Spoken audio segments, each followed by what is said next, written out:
Hey guys, in our last video we talked a little bit about mass on a spring, and we talked about Hooke's law, and we are still working on being able to explain how force, velocity, and acceleration changes an object vibrates with simple harmonic motion. Today we're going to talk about another kind of simple harmonic motion. We're going to talk about pendulums.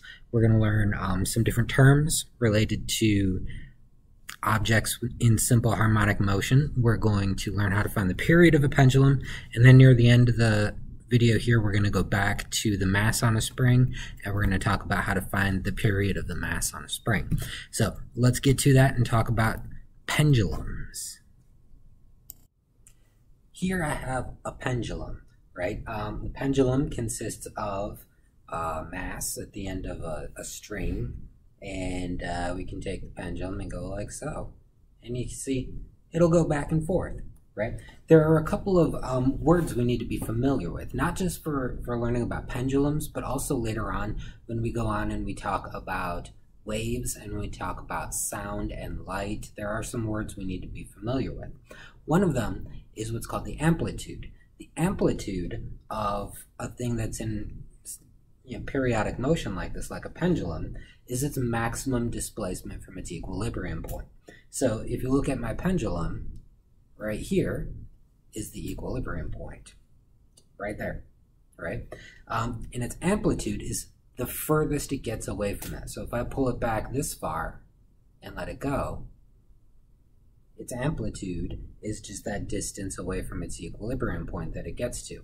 If I were to pull it back further, it would have a larger amplitude. See, it moves further from that equilibrium point. And that's what amplitude is.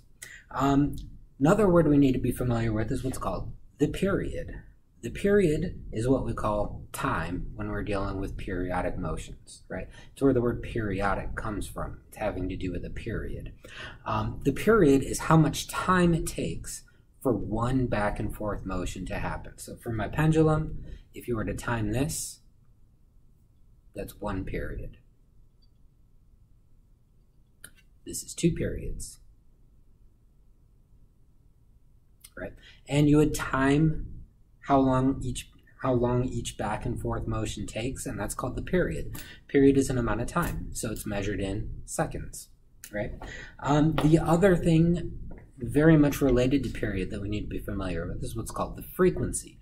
The frequency is how often the object passes a certain point. So if you look at that equilibrium point, or any other point really, and you count how many times that object passes there in each second, that's what's called the frequency.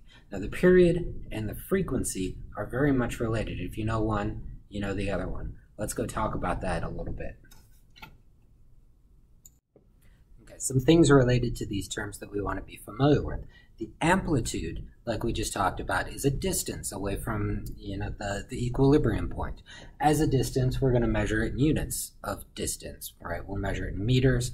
You might see it sometimes measured in smaller parts of a meter, like in centimeters or millimeters or micrometers or nanometers. I mean, depending on what kind of thing we're talking about, the amplitude could be very, very small.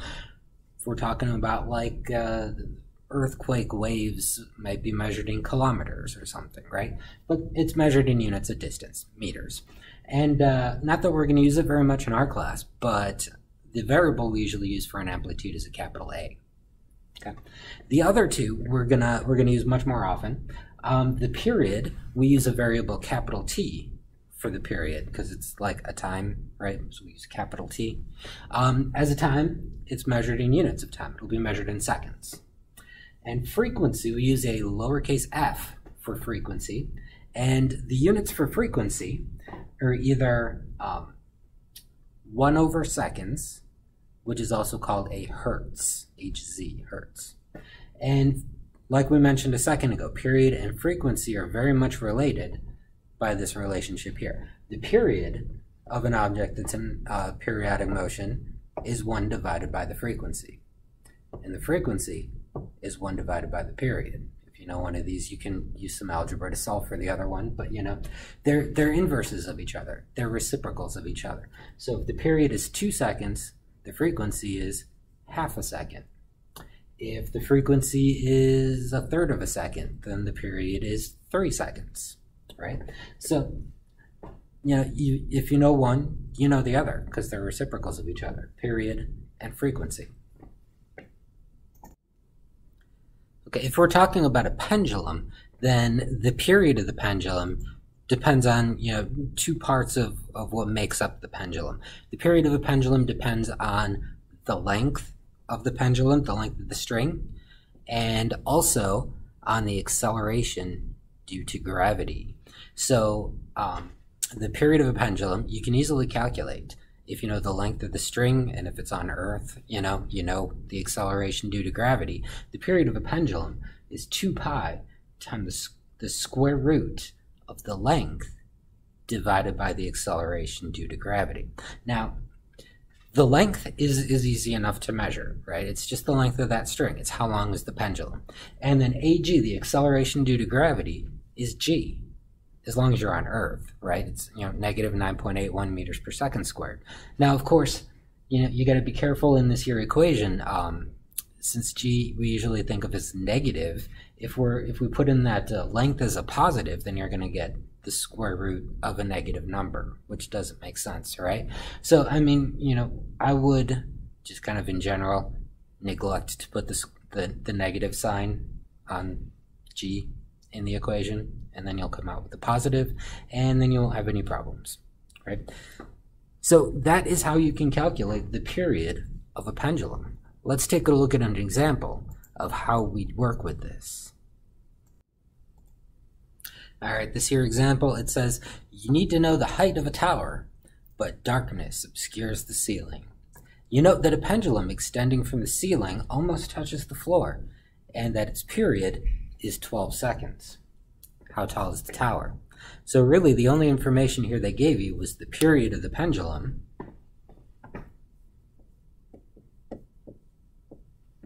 it's 12 seconds. And they want you to find the height of the tower, which, if you read the problem, is obviously equal to the length of the pendulum. So we're going to be looking for the length of the pendulum. And then, of course, we know the acceleration due to gravity, G. I'm assuming it's not a tower on Mars or something, so G will be 9.81 meters per second squared. So let's put these numbers into our equation, and then we'll solve it, and we'll see what's the length of the pendulum and thus the height of the tower. So let's see, we've got T, which is 12, equals 2 pi times the square root of L over G, which is 9.81. Okay. Now to solve the equation, the first thing I'm going to do is I'm going to divide both sides by this 2 pi, and that'll get rid of that there for me. So let me grab my calculator. I'll do 12 divided by 2 pi.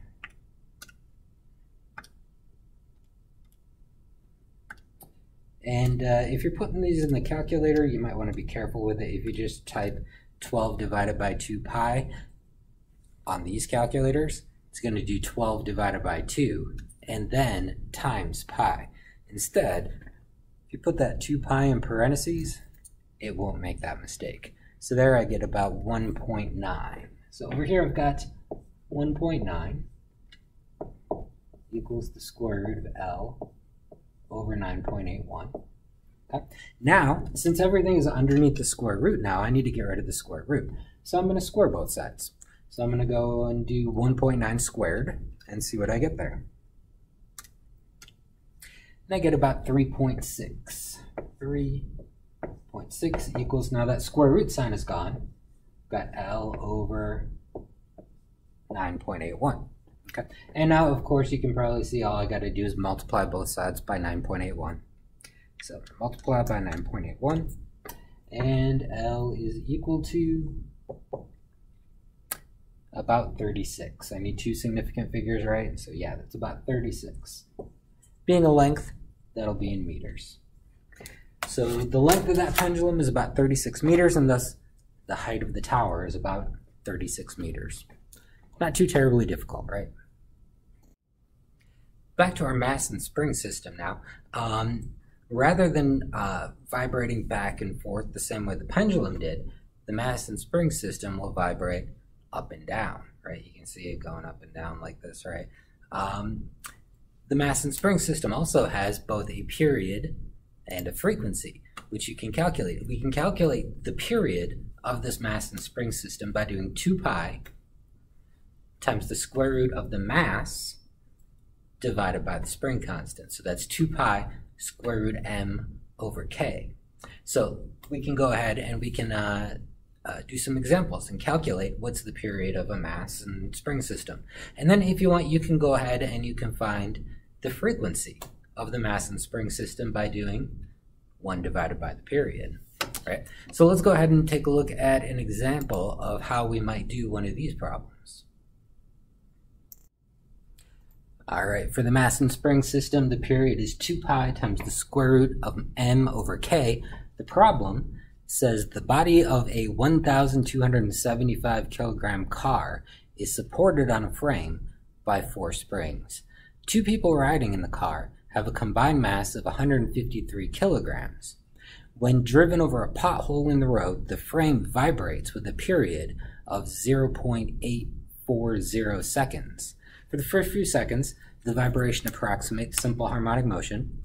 Find the spring constant of a single spring. Okay, so now we got to look at some of these numbers and think what they are. It told me the period is at 0.840 seconds. So that's a simple one.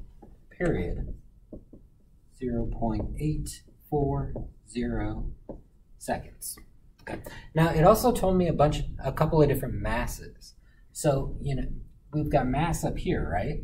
So the masses, we want the mass of the entire thing, right? It tells me the car is 1,275 kilograms, but it's also got some people in there that together weigh 153 kilograms. So we're going to have to add those together to get the total mass, right?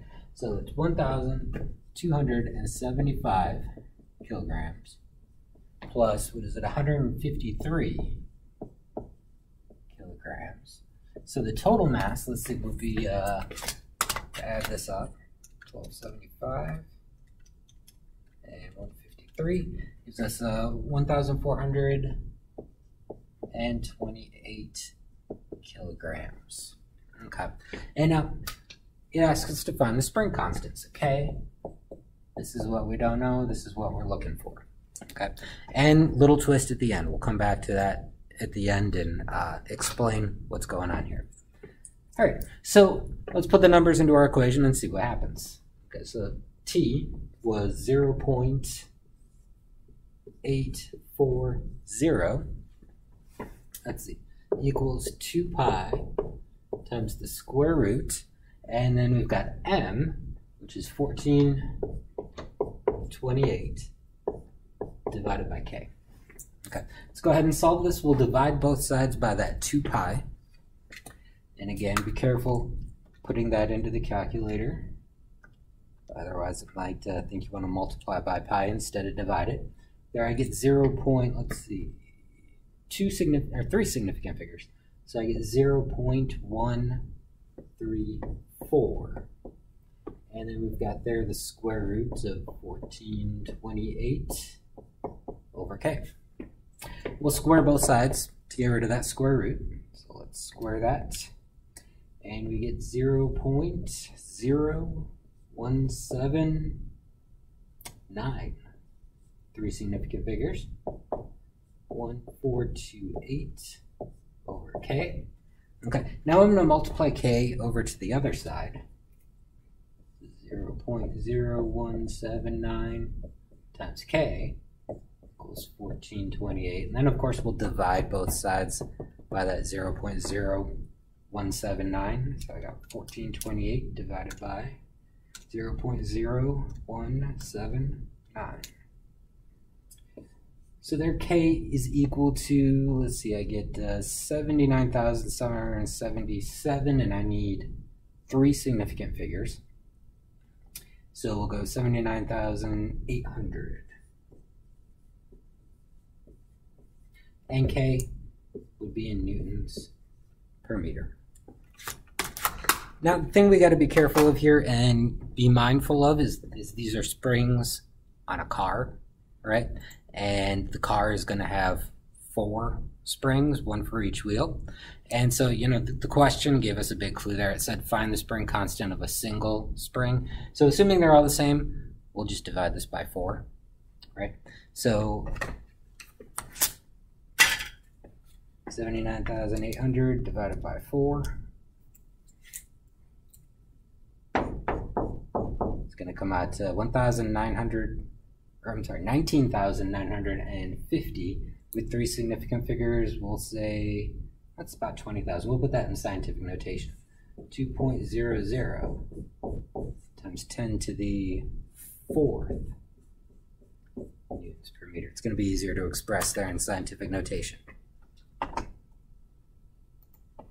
All right, so there is finding the period of a mass and spring system. So we talked about some important terms there. We talked about amplitude, period, frequency. We talked about finding the period of a pendulum and the period of a mass and spring system. We did a couple of examples. Hopefully this helps us to be able to explain how force, velocity, and acceleration change as an object vibrates with simple harmonic motion. So until next time, take it easy.